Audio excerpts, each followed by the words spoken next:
this question. Hello. Yes, let's see this question. 4.4 gram of CO2, 2.24 liter of hydrogen are mixed in a container. दो reactant है और the total number of molecules present in the container will be. Yes. तो जब आपके पास दो molecules लिए गए हैं और इन्होंने बोला तो total number of molecule present in the container is, तो again it is the question from mole part. Mole का सवाल है भाई, और मोल के सवाल में यानी कि दोनों के मोल निकाल लेते, फिर टोटल मोल्स निकाल लेंगे, फिर नंबर ऑफ पार्टिकल्स निकाल लेंगे. तो चलिए, तो सबसे पहले हम लोग लिखते हैं नंबर ऑफ मोल्स ऑफ, कौन दिया है अपने को, CO2 दिया है. Number of moles of CO2 कितना होगा, मास अपॉन मॉलिक्यूलर मास. मास कितना दिया है 4.4. 4.4. CO2 का मॉलिक्यूलर मास कितना 12 प्लस 32 यानी कि 44. तो ये हो गया अपने पास 0.1 मोल किसका, CO2 का. इसी के साथ साथ दूसरा कौन है, हाइड्रोजन.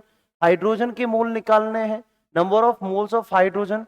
अब इन्होंने हाइड्रोजन के लिए इन्होंने वॉल्यूम दे रखा है, तो वॉल्यूम दे रखा है तो हम लोग लिख सकते हैं वॉल्यूम इन लीटर अपॉन 22.4 वाला फॉर्मूला यूज कर लेंगे. वॉल्यूम दे रखा है 2.24 लीटर डिवाइडेड बाय 22.4, तो ये हो गया अपने पास 0.1 मोल. तो टोटल मिलाकर आपके पास कितने मोल्स हो गए, टोटल मोल्स हो गए, टोटल मोल्स हो गए, दोनों का सम कर देंगे तो 0.1 प्लस 0.1, 0.1 प्लस 0.1 यानी कि 0.2 मोल्स हो जाएंगे.